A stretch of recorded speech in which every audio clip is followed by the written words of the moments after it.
What's going on, guys? The Comics Kid 2099 here. Welcome to day 201 of the 365-day graphic novel review challenge. Today, I want to talk to you about Hellboy, Darkness Calls. This is a 6-issue miniseries that was written by Mike Mignola and drawn by Duncan Fegredo. This is volume 8 if you're keeping up with this series in the trade paperbacks. And Duncan Fegredo is the artist here. Up until now, Mike Mignola has been, this is going to sound mean when I say this, but he's been very controlling of this series. He hasn't been letting a whole lot of people in on the series, and that's not necessarily a bad thing. When you create your own character and you create your own series, and especially when it becomes successful, you don't want to just hand it off to somebody else and let them do something with it.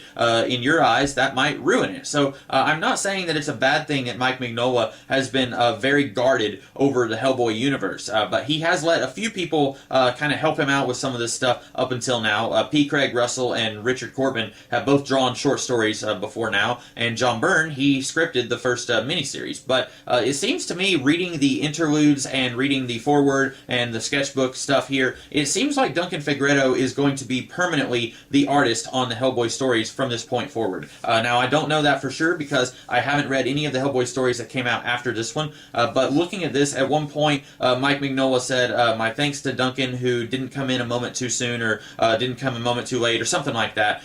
He's basically saying, hey, welcome aboard, I really needed your help on this. It kind of sounded to me like they were welcoming Duncan into the series permanently, and he was going to be drawing this book from now on, and Mike Mignola would be stepping down as artist, but he would still be coming up with a lot of the ideas and kind of managing the Hellboy universe from this point forward. And I think Duncan Fegredo was a very good choice.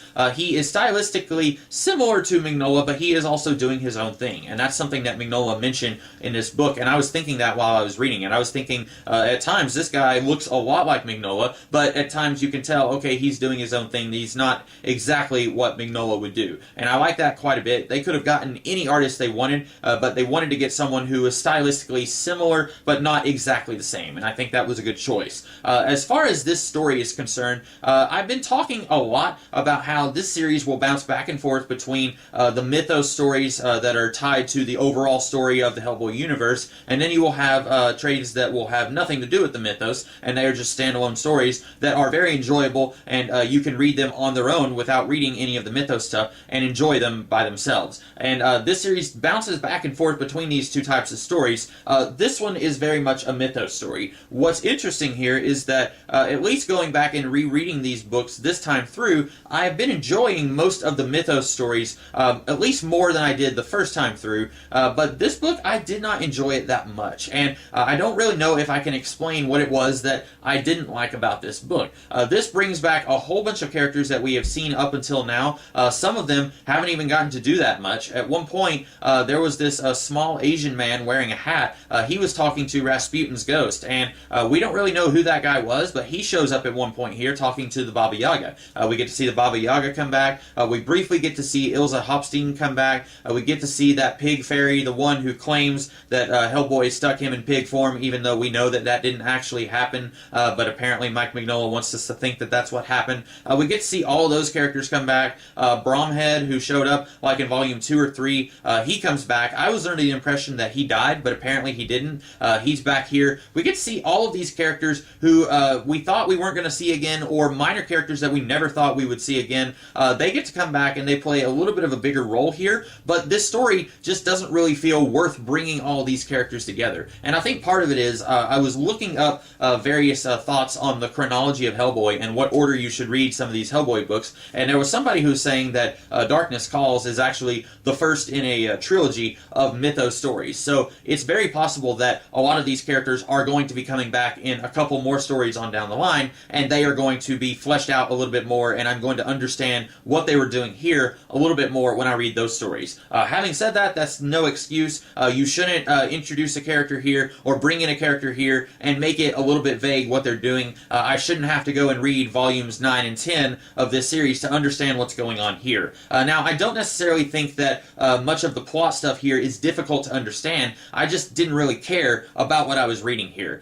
Basically, the plot is Hellboy, he's hanging out with an old friend of his and Trevor Broom, and then he goes out for a walk, and then suddenly these fairies, they trap him in fairy world, and then the Baba Yaga is trying to kill him, or at the very least is trying to take his eye in revenge for him taking her eye. And that's basically the plot. We get 6 issues of Hellboy trying to escape from fairy world. You have various fairy creatures who are trying to help Hellboy, and then the Baba Yaga is kind of angry at these people for trying to help Hellboy, and that's basically it. We know that Hellboy took the Baba Yaga's eye in the 1960s. Why did she wait almost 50 years to decide to get revenge on Hellboy? That's never really brought out. What is the purpose of Bromhead and Ilsa Hopstein?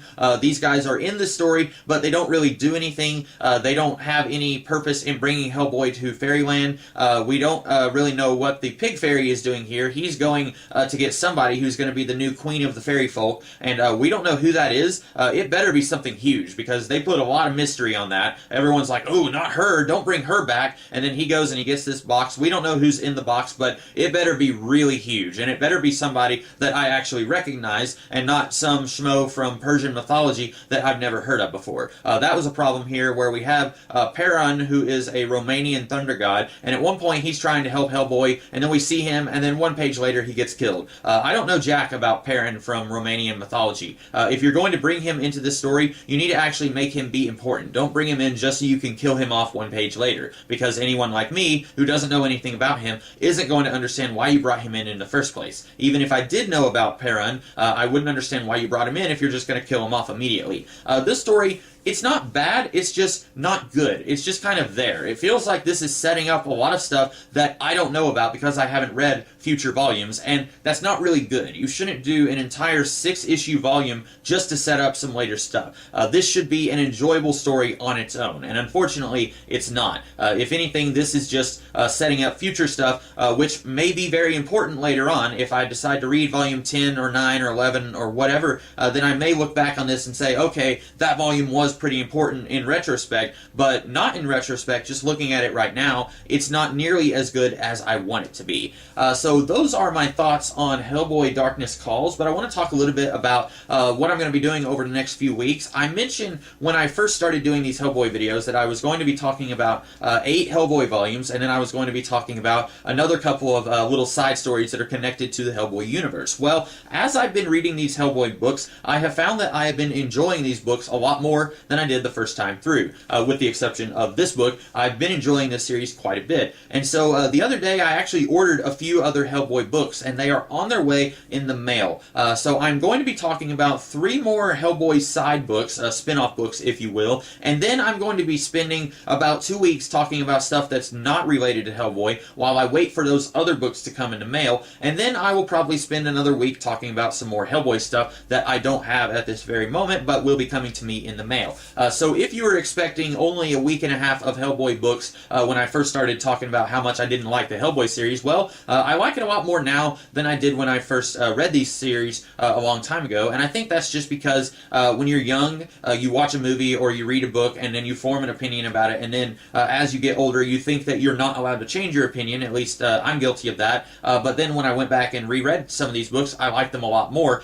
So I am going to be going back and reading some more Hellboy stuff. So expect some more books in the Hellboy universe in the coming weeks. I'm just going to be taking a little bit of a break from the Hellboy stuff so that I can allow all that stuff to come in. But that was just a little mini announcement at the end of this review. But I will be doing another few Hellboy books in the next few days after this, and then I'll be doing something entirely different for another couple weeks. But in the meantime, I hope that you guys liked this video, and if you did, be sure to like, share, comment, and subscribe, and I will be back tomorrow with a different video. In the meantime, you guys have a great rest of the day. Catch you later.